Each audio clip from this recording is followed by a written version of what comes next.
Hey, welcome back, guys. Courtney Kemp recently set the Power fandom ablaze during her most recent live, promising a major character death in the season's forthcoming 8th episode. So in today's video, we're going to make some final death predictions for the remainder of the season. Before we begin, be sure to hit the like button, subscribe, and bell notification to immediately receive these videos. Also, big thank you to all of my channel donors. If you'd like to be the next one, drop $1 on that Cash App for us. And lastly, a spoiler alert is now in effect for all things Power. Here we go. Now, before I offer these top 5 death predictions, let's first address who I believe is safe for the remainder of Season 2 and beyond. Davis, Sax, Drew, Kane, Lorenzo, Diana, Effie, Monet, Brayden, and of course, Tariq are all in the clear from where this commentator is sitting, and will be for the foreseeable future. With that out of the way, let's break down the pending departures, shall we? Death prediction number 5, Everett. Everett is the easiest choice for this list, as his imminent demise has already been flirted with this season. Everett sealed his fate when he foolishly dropped his lover's real name to Jabari and Kerry during the campus pool murder investigation. Seemingly for no reason, Everett doth protested too much, offering the campus 12 representatives more information than necessary, and endangering his boo thing's freedom and livelihood as a result. Drew has already been instructed on how Everett's fate should play out, given his loose end status, but couldn't pull the trigger upon having him dead to rights. That trigger may be pulled for him come next episode, and will almost certainly be pulled for him if Everett makes it out of episode 8. Something that this commentator actually hopes occurs, because as far as big deaths go, Everett is ultimately a small fish in an even larger pond, and his demise after such a lofty declaration would be underwhelming given the stakes as we know them, but fingers crossed either way. Death prediction number 4, Lauren. It's almost crazy imagining Lauren Baldwin making a Season 2 exit from Tariq's tumultuous journey, but that's where the game has positioned her 8 episodes into this sophomore outing. Lauren was successfully angling herself to be Tariq's main lady, a rivalry currently split between Diana, Effie, Brayden's sister, and shit, for all we know, Bruchandria in Season 3. We all saw her in that dress, and Tariq is a little motherfucking player. Somebody needs to pop his collar one time. On the serious side, though, Lauren's fate was complicated by her own professor, Caridad Milgram, who will be rebuking heavily in just a minute. Just let me quarterback this thing. As we know, she compromised her students' well-being by coercing her to wear that wristwatch wire against Tariq, unbeknownst to Lauren at the time. Her critical recordings were the linchpins in Tariq's arrest, and has led to their relationship being the best definition of obsolete as a result. Not only that, but Tariq's defense team is now well aware of Lauren's involvement, and her safety is anything but guaranteed once Tariq, and even worse, Kane, discover the length of her involvement. If she does indeed take that stand, she's toast. That's assuming she'll even make it to testify in the first place. I don't think she met Tariq's main nemesis earlier this season for no reason. And even though I'm pulling for her fine ass, those well wishes alone won't be enough. Lastly, keep in mind my earlier assessment of her position in Tariq's love interest hierarchy in my Spider-Man/Tariq comparative analysis. Lauren, from where I'm sitting, is his Gwen Stacy in theory, and we all know how that ended. I'll link that video above for those who missed it, but here's hoping all the same. Death prediction number 3, Zeke. Now we're really warming up.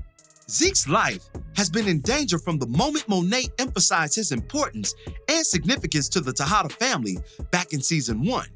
He survived that debut onslaught of affairs and has really caught a raw deal in Season 2. His auntie/mama has forced him to enter the draft earlier than expected in order to eat off him in the long term after transitioning from the underworld. Then, his name was tarnished due to his involvement with that fine-ass devious aforementioned professor, which led to a nightmare interview and nearly an arrest, though the latter was fruitless due to the lack of evidence. Zeke has since been more focused, living his life more on his own terms as things progress.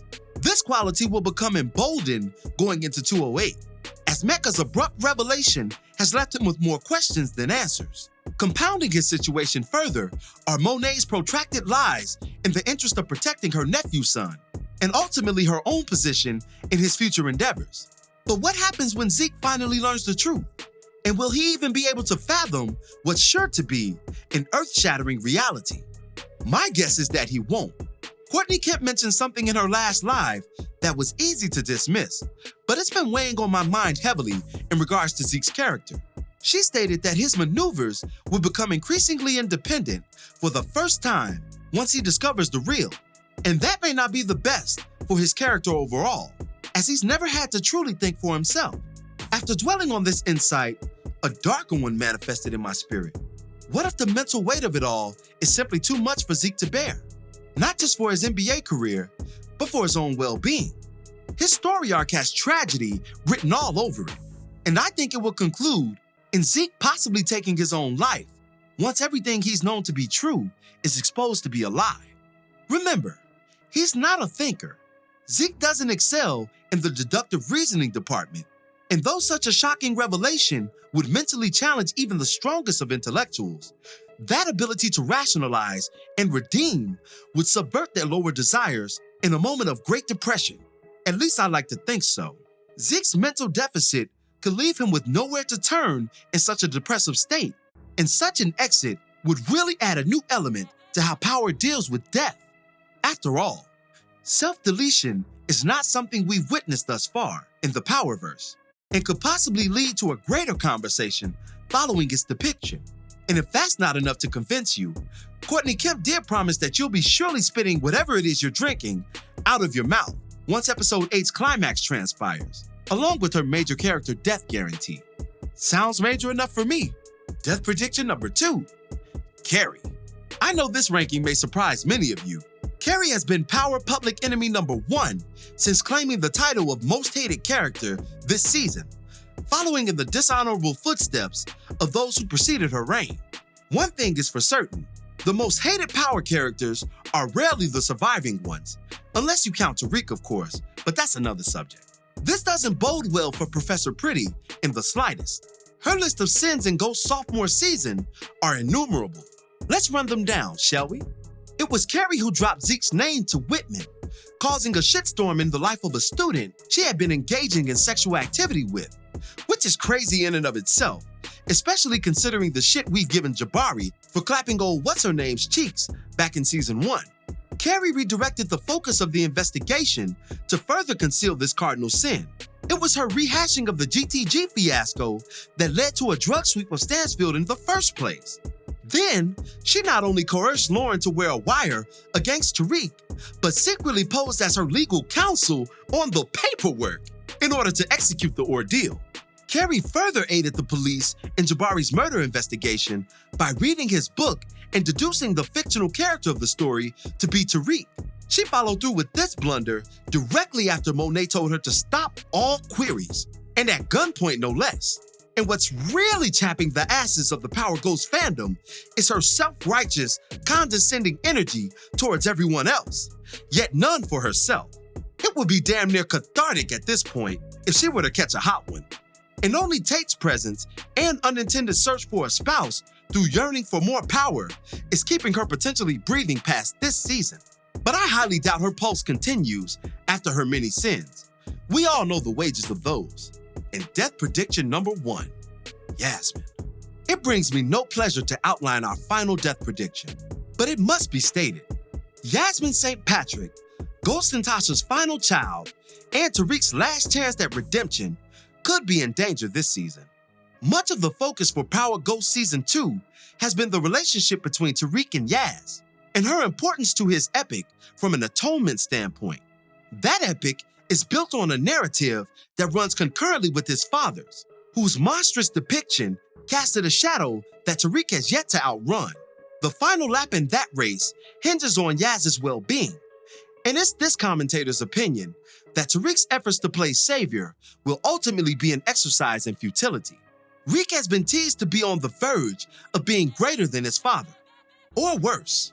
The latter portion of that pendulum is tied to his sister's fate, and I don't think destiny resides with him in this regard. Jasmine St. Patrick's brother is involved in a dangerous profession, and her existence has been exposed to his enemies. As things ramp up and the stakes rise, Tariq won't be able to control the responses from those who would do him harm. And this could lead to Yaz's untimely demise, as I explain fully in this video. Plus, keep this in mind. Power has never been averse to sacrificing a child. The greatest example of such callousness was the slaying of Raina St. Patrick, Yaz's older sister. I pray to the power gods, both Courtney Kemp and 50 Cent, that I'm wrong. But unlike the true and living God, they have never been merciful. But we shall see. And that'll do it for this one. What do you make of all of this? Who do you think makes it out of season 2? And who doesn't stand a chance? Be sure to drop me your thoughts in the comments below. As always, I thank you for watching today's video. If you liked today's video, go ahead and drop $1 on that Cash App for us, hit the like button, share it with your friends who are Power fans, and subscribe for more content such as this. This is Rudy P. Magic of Rudy P. Magic Beats, and have a blessed one until the next one. Peace, y'all.